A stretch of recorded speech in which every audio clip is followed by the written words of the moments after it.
Kembali, ketemu lagi dengan channel saya, Anjar Subagio, Kisah Rakyat. Kali ini, saya akan menceritakan tentang kisah yang sangat menarik dengan judul Detective Genius Algorithm, ketika AI menjadi mitra investigasi.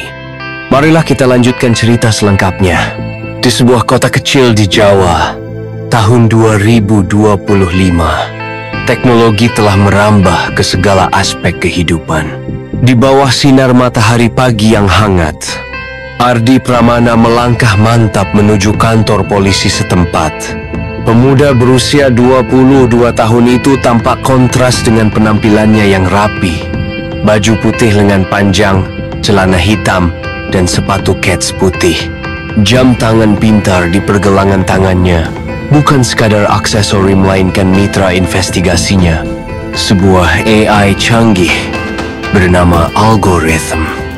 Ardi adalah seorang detektif muda yang terkenal karena kemampuannya memecahkan kasus-kasus sulit dengan bantuan teknologi ini. Wajahnya yang tampan namun serius mencerminkan tekad kuat untuk membawa keadilan bagi masyarakat.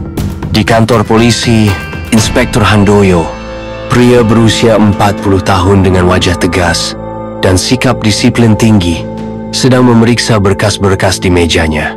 Seragam polisi warna coklatnya tampak rapi, mencerminkan dedikasinya selama bertahun-tahun dalam penegakan hukum. Handoyo dikenal sebagai sosok yang keras namun adil. Dia awalnya skeptis terhadap metode modern seperti AI, tetapi hasil kerja Ardi berhasil meyakinkannya bahwa teknologi bisa menjadi alat yang ampuh dalam penyelidikan. Meski begitu, hubungan mereka masih diwarnai oleh perbedaan pendekatan tradisional dan modern. Sementara itu Indah, gadis berusia 20 tahun dengan wajah cantik dan rambut hitam lurus sebahu, sedang duduk di sudut ruangan sambil memperhatikan Ardi dari kejauhan. Teman dekat Ardi ini sering membantu penyelidikan dengan memberikan pandangan dari sudut pandang non-teknis. Hari itu, dia mengenakan baju bermotif bunga-bunga dan celana jeans biru. Meskipun tidak memiliki latar belakang formal dalam investigasi, kecerdasan emosional dan intuisi Indah seringkali melengkapi analisis logis Ardi dan Algorithm. Kehadirannya memberikan sentuhan manusia pada tim yang didominasi teknologi. Kota tempat mereka tinggal adalah perpaduan antara tradisional dan modern. Gedung-gedung tinggi berdiri berdampingan dengan warung-warung tradisional, sementara suara motor bercampur dengan dering notifikasi smartphone. Udara pagi dipenuhi aroma kopi dari kedai-kedai lokal, menciptakan suasana yang nyaman namun dinamis. Namun, di balik harmoni tersebut, ada ketegangan terselubung. Kasus-kasus kejahatan semakin kompleks, dan polisi setempat seringkali kesulitan mengimbangi ritme perubahan zaman. Tekanan untuk mengatasi masalah ini semakin besar, terutama bagi Handoyo yang harus menjaga reputasi institusinya. Hari itu dimulai seperti biasa, dengan Ardi membuka aplikasi Algorithm di jam tangannya untuk memantau data terbaru. AI itu segera memberikan ringkasan singkat tentang aktivitas mencurigakan di wilayah sekitar. Ardi mendekati Handoyo dengan ekspresi serius. Ada anomali di pusat kota, katanya. Algorithm menemukan pola yang tidak biasa. Handoyo mengangguk pelan, meskipun masih ragu. Sementara itu, Indah mendekat. Matanya berbinar penuh rasa ingin tahu. Apa kita punya kasus baru? Tanyanya dengan nada bersemangat. Ardi tersenyum tipis. Mungkin saja. Beberapa jam setelah percakapan singkat di kantor polisi, kabar mengejutkan tiba. Seorang pengusaha kaya bernama Raden Surya Pratama ditemukan tewas di kediamannya yang megah di pinggiran kota. Korban adalah figur terkenal di dunia bisnis. Dikenal karena kekayaannya yang luar biasa dan kontroversi yang menyertainya. Rumahnya tampak seperti istana modern dengan arsitektur futuristik, namun kini dipenuhi oleh garis polisi kuning dan aktivitas penyelidikan. Handoyo segera memanggil Ardi dan timnya untuk bergabung dalam investigasi. "Ini kasus besar," katanya dengan nada serius. "Kami butuh semua bantuan yang bisa kami dapat." Ardi dan Indah tiba di lokasi kejadian pada sore hari. Udara panas Jawa semakin pekat karena lampu sorot polisi yang menerangi area. Algoritma di jam tangan Ardi mulai bekerja, memindai lingkungan sekitar untuk mencari data yang relevan. "Ada jejak digital yang tidak biasa," ujar Ardi sambil memperhatikan layar kecil di pergelangan tangannya. "Seseorang menggunakan perangkat teknologi tinggi untuk meretas sistem keamanan rumah ini." Indah mendekati jendela besar yang pecah dan menunjuk sesuatu. "Lihat, ada bekas sepatu berlumpur di karpet ini. Ini pasti bukan milik korban." Handoyo mendekati mereka dengan ekspresi cemas. "Apa yang sudah kamu temukan?" tanyanya. Ardi menjelaskan hasil awal analisis algoritma. Ada kemungkinan pelaku menggunakan alat canggih untuk membobol sistem keamanan rumah korban. Namun, ada satu hal yang mengganggu pikirannya. Motif pembunuhan ini masih sangat samar. Raden Surya dikenal sebagai orang yang dermawan, tetapi juga memiliki banyak musuh di dunia bisnis. Kita perlu mencari tahu siapa yang paling dirugikan oleh kematian korban, kata Ardi. Handoyo mengangguk meskipun ia tampak ragu apakah teknologi benar-benar bisa memecahkan kasus ini. Sementara itu, Indah memutuskan untuk berbicara dengan para saksi.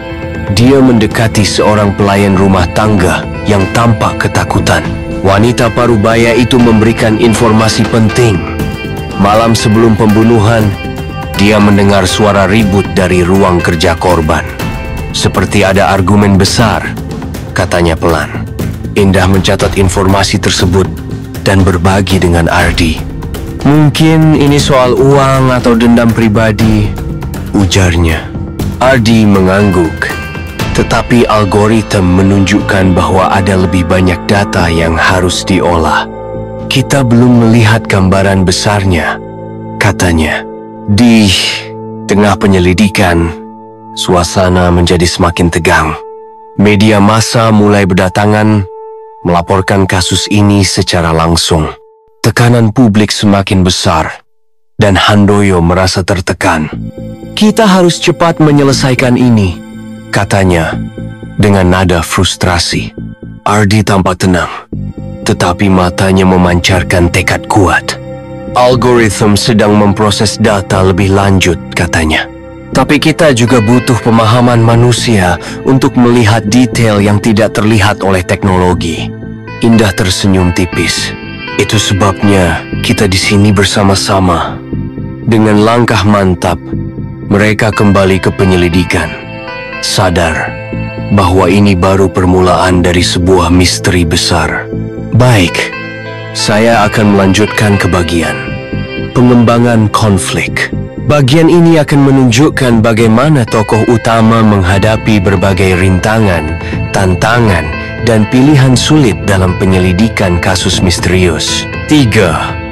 Pengembangan konflik. Penyelidikan memasuki hari ketiga dan teka-teki semakin rumit. Algoritma berhasil melacak sinyal digital yang digunakan untuk meretas sistem keamanan rumah korban.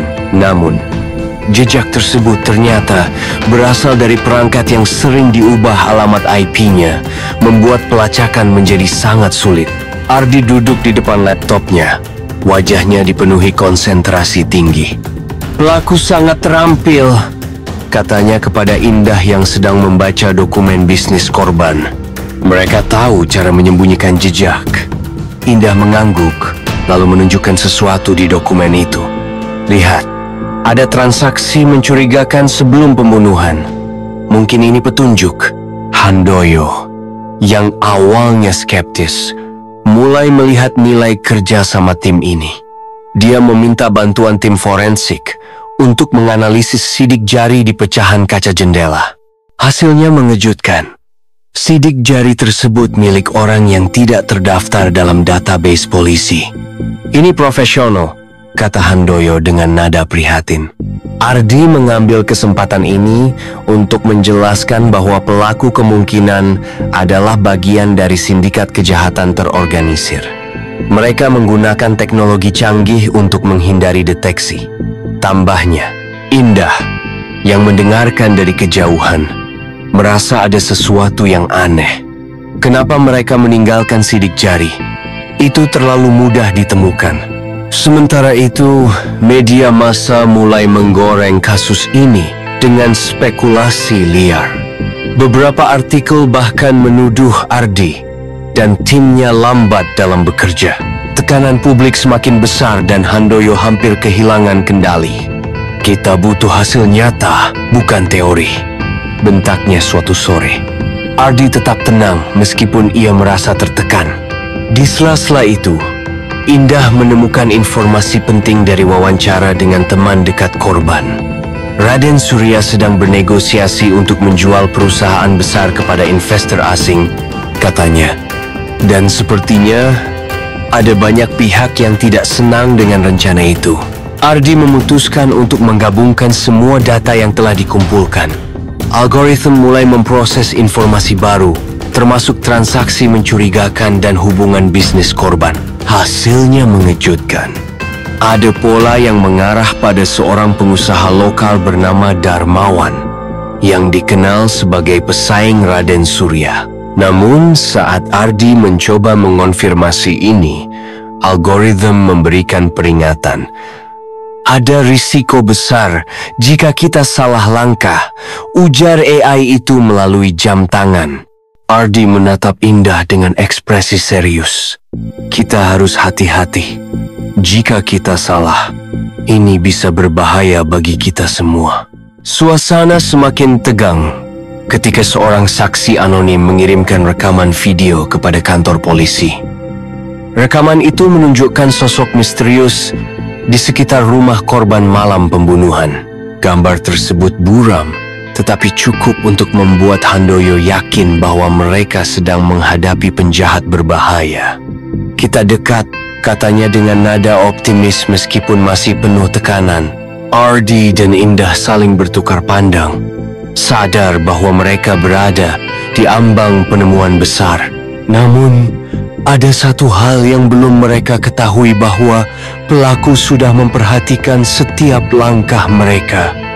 Baik, saya akan melanjutkan ke bagian klimaks. Bagian ini adalah titik paling menegangkan dari cerita, di mana keputusan besar atau perubahan drastis terjadi. 4. Klimaks. Malam itu, suasana di kantor polisi begitu tegang hingga hampir bisa dirasakan secara fisik. Ardi, Indah, dan Handoyo berkumpul di ruang rapat, mempelajari semua bukti yang telah mereka kumpulkan. Algoritma menampilkan data terakhir di layar besar. Jejak digital pelaku ternyata mengarah pada sebuah alamat di pinggiran kota. Ini lokasi gudang tua, kata Ardi sambil menunjuk peta di layar. Tapi kita harus hati-hati, pelakunya sangat terampil. Handoyo mengangguk, meskipun matanya penuh ketegangan. Kita tidak punya banyak waktu, media sudah mulai menekan. Tim memutuskan untuk melakukan penggerebekan malam itu juga. Ardi, Indah, dan Handoyo memimpin tim kecil menuju gudang yang dicurigai. Udara dingin malam hari membuat suasana semakin mencekam. Algoritma memberikan peringatan real-time melalui jam tangan Ardi. Ada aktivitas mencurigakan di dalam gudang. Pelaku mungkin masih ada di sana, bisik Ardi kepada timnya. Mereka bergerak dengan hati-hati. Senjata siap digenggam. Suara langkah kaki dan napas berat mengiringi setiap detik ketegangan. Saat pintu gudang didobrak, suara tembakan langsung meletus. Tim langsung berlindung, sementara pelaku mencoba melarikan diri melalui pintu belakang. Ardi dan Handoyo segera mengejar, meninggalkan Indah untuk menjaga posisi bersama tim lainnya. Di tengah pengejaran, algoritma mendeteksi bahwa pelaku membawa bom portabel di tasnya. "Hati-hati!" teriak Ardi melalui radio. Handoyo yang hampir menangkap pelaku terpaksa mundur beberapa langkah saat pelaku mengancam akan meledakkan bom jika mereka mendekat. Di tengah situasi genting tersebut, Ardi menggunakan algoritma untuk mengirimkan gelombang elektromagnetik yang dapat menonaktifkan perangkat elektronik pelaku. Namun, tindakan ini berisiko tinggi karena bisa memicu ledakan jika gagal. "Aku butuh waktu 10 detik, katanya dengan suara bergetar. Handoyo mengalihkan perhatian pelaku dengan berteriak, memberi Ardi kesempatan untuk memulai proses. Detik demi detik terasa seperti berjam-jam. Akhirnya, perangkat pelaku mati, dan Handoyo segera melumpuhkannya dengan tendangan cepat. Bom berhasil diamankan, tetapi mereka belum tahu siapa dalang di balik semua ini. Setelah pelaku ditangkap, wajahnya tertutup topeng hitam. Saat topeng itu dilepas, mereka terkejut pelaku adalah Darmawan, pengusaha lokal yang sebelumnya dicurigai. Namun, ada sesuatu yang lebih mengejutkan. Darmawan hanya pion dalam rencana besar yang melibatkan sindikat internasional. "Aku hanya disuruh," katanya dengan nada putus asa. Algoritma kemudian menemukan bukti baru. Sindikat ini memiliki jaringan luas yang bahkan menyusup ke institusi pemerintah. Ardi menatap Handoyo dengan ekspresi serius. "Ini baru permulaan. Kita harus menghentikan mereka sebelum terlambat." 5. Resolusi anti klimaks. Setelah penangkapan Darmawan, suasana di kantor polisi mulai tenang meskipun tekanan publik masih tinggi. Ardi, Indah, dan Handoyo duduk bersama untuk menganalisis data yang ditemukan dalam perangkat pelaku. Algoritma bekerja sepanjang malam memilah-milah informasi yang mengarah pada sindikat internasional tersebut. "Mereka memiliki jaringan yang sangat luas," kata Ardi sambil menunjuk peta digital yang menampilkan lokasi-lokasi aktivitas mencurigakan di berbagai negara. "Tapi kita bisa menggunakan ini sebagai awal untuk membongkar mereka." Indah, yang selama ini menjadi penghubung antara teknologi dan intuisi manusia, menemukan sesuatu yang penting. Di antara file-file rahasia yang ditemukan dalam perangkat Darmawan, ada daftar nama-nama pejabat lokal yang diduga terlibat dalam sindikat tersebut. "Ini bukti kuat bahwa mereka menyusup ke institusi kita," katanya dengan suara bergetar. Handoyo tampak marah tetapi juga prihatin. "Kita harus bergerak cepat sebelum mereka menutupi jejaknya." Ardi mengangguk, sadar bahwa ini adalah langkah besar menuju keadilan yang lebih luas. Tim kemudian memutuskan untuk berkoordinasi dengan agen keamanan nasional untuk menyelidiki sindikat tersebut lebih lanjut. Media massa akhirnya mendapatkan informasi resmi tentang kasus ini, dan tekanan publik mulai berkurang karena transparansi yang ditunjukkan oleh tim investigasi. "Kami tidak hanya menyelesaikan satu kasus," kata Handoyo dalam konferensi pers. "Kami sedang membuka pintu untuk membersihkan sistem kita dari korupsi dan kejahatan terorganisir."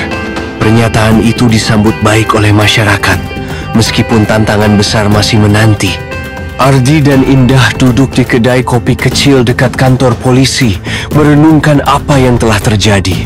"Kita hampir saja gagal," kata Indah sambil menyeruput kopinya. Ardi tersenyum tipis, "Tapi kita berhasil karena kita bekerja sama teknologi dan manusia." Algoritma di jam tangannya memberikan notifikasi ringan. Proses analisis data tambahan selesai. Ardi membaca hasilnya dan berkata, "Masih ada banyak yang harus kita lakukan, tapi setidaknya kita sudah memulai." Indah mengangguk, matanya penuh harapan. Di tengah semua itu, Handoyo mendekati mereka dengan ekspresi lega namun penuh tekad. Kalian telah membuktikan bahwa kolaborasi antara teknologi dan intuisi manusia bisa menghasilkan keajaiban, katanya. Saya bangga menjadi bagian dari tim ini. Suasana sore itu dipenuhi oleh rasa pencapaian, meskipun mereka tahu bahwa perjalanan belum berakhir. Namun, untuk pertama kalinya dalam beberapa hari terakhir, mereka bisa bernapas lega. Kasus besar ini mungkin baru permulaan, tetapi mereka siap menghadapi tantangan berikutnya. Baik, saya akan melanjutkan ke bagian penutup. Bagian ini akan memberikan kesimpulan cerita dengan pesan moral dan akhir yang memuaskan. 6. Penutup. Beberapa minggu setelah kasus besar itu, kota kecil di Jawa mulai kembali normal. Media tidak lagi menyoroti pembunuhan Raden Surya Pratama, tetapi fokus beralih pada upaya pemerintah untuk membersihkan institusi dari sindikat internasional yang terungkap. Ardi, Indah, dan Handoyo menjadi simbol kolaborasi antara teknologi modern dan intuisi manusia. Mereka sering diundang dalam wawancara dan seminar untuk berbagi pengalaman tentang pentingnya kerjasama dalam penegakan hukum.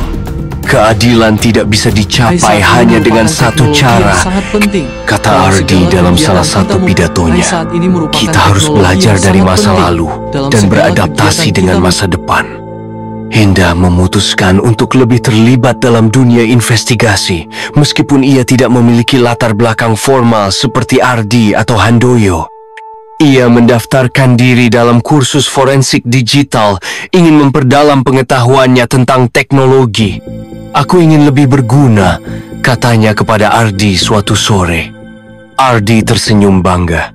Kamu sudah sangat berguna, katanya. Tapi aku senang kamu ingin belajar lebih banyak. Algoritma di jam tangannya berkedip-kedip, seolah ikut merespons semangat baru Indah. Handoyo, yang awalnya skeptis terhadap teknologi, kini menjadi pendukung utama integrasi AI dalam sistem kepolisian. Dia bekerja keras untuk memastikan bahwa semua anggota tim mendapatkan pelatihan tentang penggunaan teknologi modern dalam investigasi. Kita tidak bisa menghindari perubahan, katanya dalam rapat internal. Yang bisa kita lakukan adalah memanfaatkannya untuk kebaikan. Sikapnya yang terbuka membuatnya semakin dihormati oleh rekan-rekannya. Sementara itu, Ardi melanjutkan pekerjaannya sebagai detektif muda dengan mitra AI-nya, Algorithm. Namun, ia juga menyadari pentingnya menjaga keseimbangan antara teknologi dan nilai-nilai kemanusiaan. AI adalah alat yang hebat, katanya kepada Indah suatu hari. Tapi tanpa empati dan intuisi manusia, kita tidak akan pernah bisa melihat gambaran lengkapnya.